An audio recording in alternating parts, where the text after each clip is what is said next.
بسم اللہ الرحمن الرحیم۔ السلام علیکم ناظرین اکرام۔ حضرت محمد صلی اللہ علیہ وآلہ وسلم کا ستارہ چمکا۔ میرے معزز سامعین، آج کی ویڈیو میں ہم آپ کو ہمارے پیارے آقا کریم حضرت محمد صلی اللہ علیہ وآلہ وسلم کی پیدائش کے کچھ واقعات بتائیں گے۔ آپ سے گزارش ہے اس ویڈیو کو آخر تک ضرور دیکھیں، ہمارے چینل کو سبسکرائب بھی کریں اور بیل کے آئیکن کو بھی ضرور پریس کریں۔ چلیں ویڈیو کا آغاز کرتے ہیں۔ ملک شام کا ایک یہودی عیس مکہ سے کچھ فاصلے پر رہتا تھا۔ وہ جب بھی کسی کام سے مکہ آتا، وہاں کے لوگوں سے ملتا تو ان سے کہتا، بہت قریب کے زمانے میں تمہارے درمیان ایک بچہ پیدا ہوگا، سارا عرب اس کے راستے پر چلے گا، اس کے سامنے ذلیل اور پست ہو جائے گا۔ وہ عجم اور اس کے شہروں کا بھی مالک ہو جائے گا۔ یہی اس کا زمانہ ہے جو اس کی نبوت کے زمانے کو پائے گا اور اس کی پیروی کرے گا، وہ اپنے مقصد میں کامیاب ہوگا۔ جس خیر اور بھلائی کی وہ امید کرتا ہے وہ اس کو حاصل ہوگی، اور جو شخص اس کی نبوت کا زمانہ پائے گا مگر اس کی مخالفت کرے گا، وہ اپنے مقصد اور آرزوؤں میں ناکام ہوگا۔ مکہ معظمہ میں جو بھی بچہ پیدا ہوتا، وہ یہودی اس بچے کے بارے میں تحقیق کرتا اور کہتا کہ ابھی وہ بچہ پیدا نہیں ہوا۔ آخر جب نبی کریم صلی اللہ علیہ وسلم اس دنیا میں تشریف لائے تو عبد المطلب اپنے گھر سے نکل کر اس یہودی کے پاس پہنچے۔ اس کی عبادت گاہ کے دروازے پر پہنچ کر انہوں نے آواز دی۔ عیس نے پوچھا کہ کون ہے؟ انہوں نے اپنا نام بتایا، پھر اس سے پوچھا کہ تم اس بچے کے بارے میں کیا کہتے ہو؟ اس نے انہیں دیکھا، پھر بولا، ہاں تم ہی اس کے باپ ہو سکتے ہو۔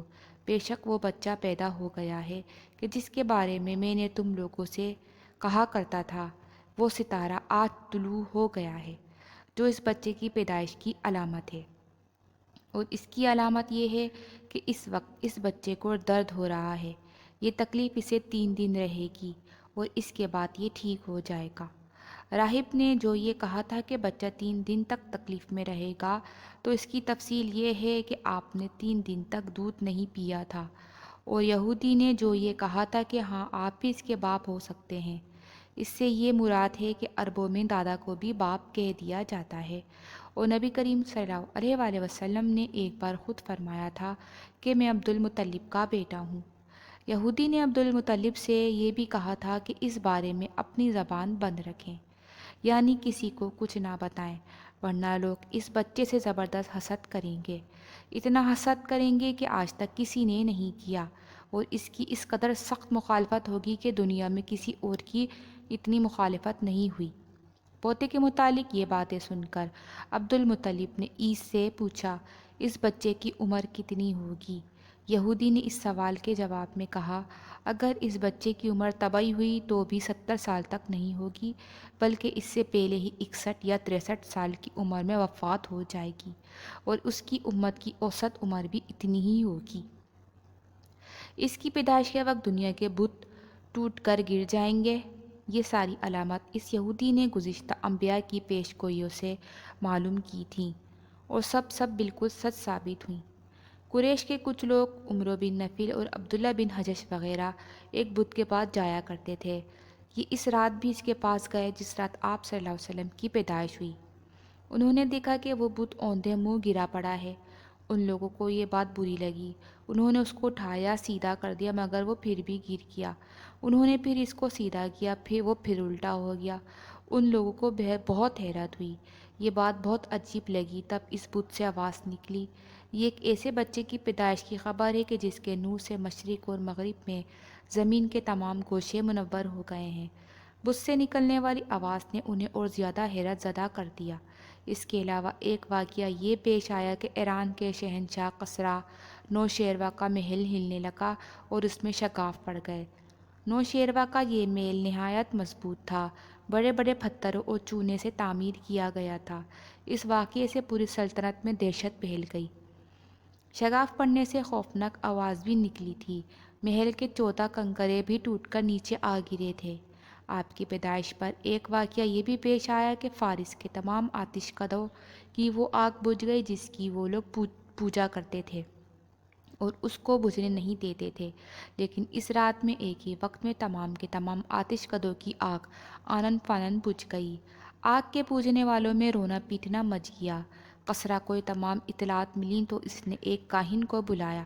اس نے اپنے محل میں شگاف پڑنے اور آتش کدوں کی آگ بجھنے کے واقعات اسے سنا کر پوچھا کہ آخر ایسا کیوں ہو رہا ہے۔ وہ کاہن تو خود جواب نہ دے سکا، تاہم اس نے کہا کہ ان سوالات کے جوابات میرا ماموں دے سکتا ہے، اس کا نام ستی ہے۔ نوشیروان نے کہا کہ ٹھیک ہے، تم جا کر ان سوالات کے جوابات لاؤ۔ وہ گیا، ستی سے ملا، اسے واقعات سنائے۔ اس نے سن کر کہا کہ ایک عصا والے نبی ظاہر ہوں گے جو عرب اور شام پر چھا جائیں گے، اور جو کچھ ہونے والا ہے وہ ہو کر رہے گا۔ اس نے یہ جواب کسرا کو بتایا۔ اس وقت تک کسرا نے دوسرے کاہنوں سے بھی معلومات حاصل کر لی تھیں، چنانچہ یہ سن کر اس نے کہا کہ تب پھر ابھی وہ وقت آنے میں دیر ہے، یعنی ان کا غلبہ میرے بعد ہوگا۔ پیدائش کے 7ویں دن عبد المطلب نے آپ کا عقیقہ کیا اور نام محمد رکھا۔